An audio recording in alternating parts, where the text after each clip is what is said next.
Asalnya Raja Kayangan dan jadi demikian karena disumpahi oleh Batara Indra.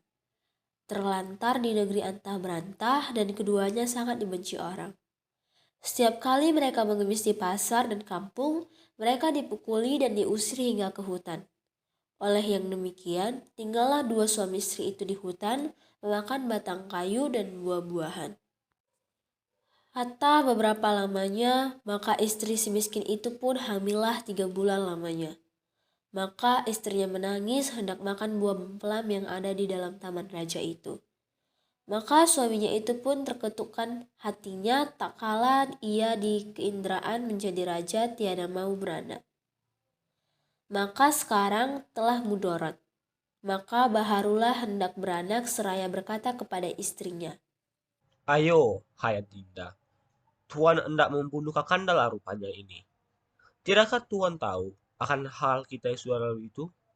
Jangankan hendak meminta barang suatu, hampir kepada kampung orang tidak boleh. Setelah didengar oleh istrinya kata suaminya demikian itu, maka makinlah sangat ia menangis. Maka kata suaminya, Diamlah Tuan, jangan menangis.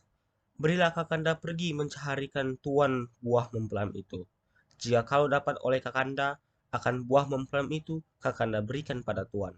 maka istrinya itu pun diamlah. Maka suaminya itu pun pergilah ke pasar mencari buah mempelam itu. Setelah sampai di orang berjualan buah mempelam, maka si miskin itu pun berhentilah di sana. Hendak pun dimintanya takut, ia akan dipalu orang. Maka kata orang yang berjualan buah mempelam. Hai miskin, apa kehendakmu? Maka saut si miskin. Kalau ada belas dan kasihan, serta rahim Tuhan akan hamba orang miskin, hamba ini minta diberikan yang sudah terbuang itu. Hamba hendak memohonkan buah mempelai Tuhan yang sudah busuk itu barang sebiji sahaja Tuhan. Maka terlalu belas hati sekalian orang pasar itu yang mendengar kata si miskin. Seperti hancurlah rasa hatinya. Maka ada yang memberi buah mempelam, ada yang memberikan nasi, ada yang memberikan kain baju, ada yang memberikan buah-buahan.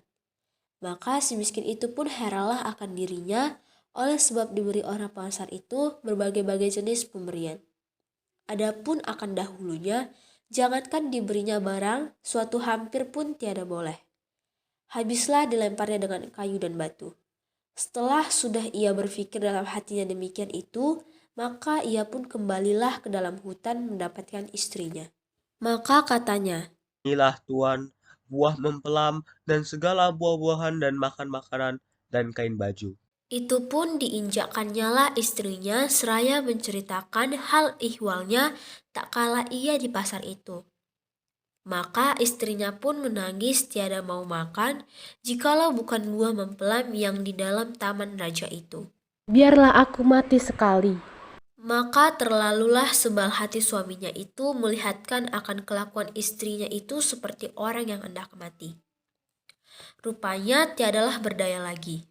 Maka suaminya itu pun pergilah menghadap Maharaja Indradewa itu.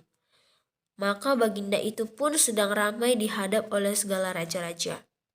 Maka si miskin datanglah, lalu masuk ke dalam sekali. Maka titah baginda. Hai miskin, apa kehendakmu? Maka saut si miskin. Ada juga tuanku.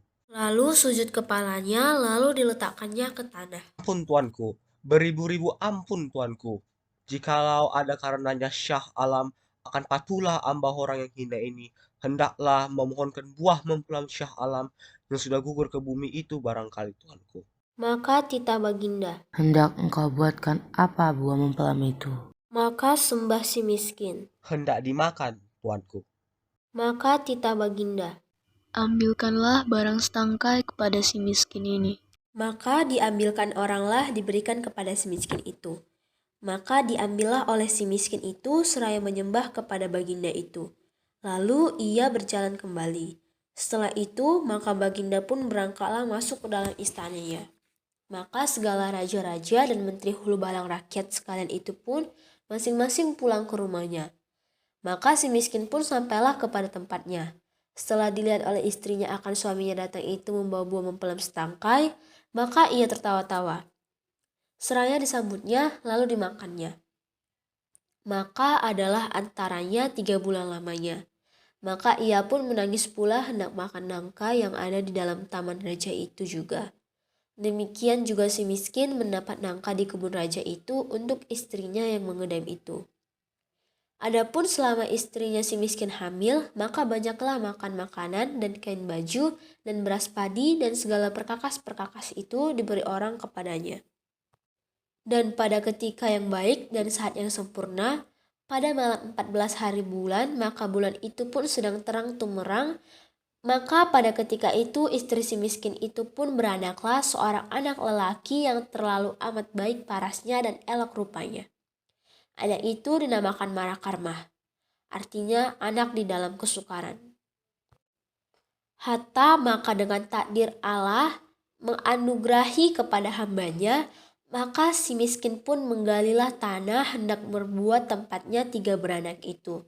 Maka digalinyalah tanah itu hendak mendirikan tiang teratak itu.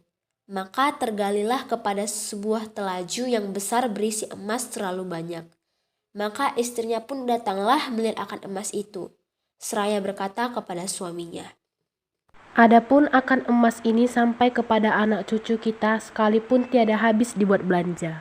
Ia menjadi kaya dan menempah barang-barang keperluannya, kendi, lampit, utar-utar, pelana kuda, keris, dan sebagainya.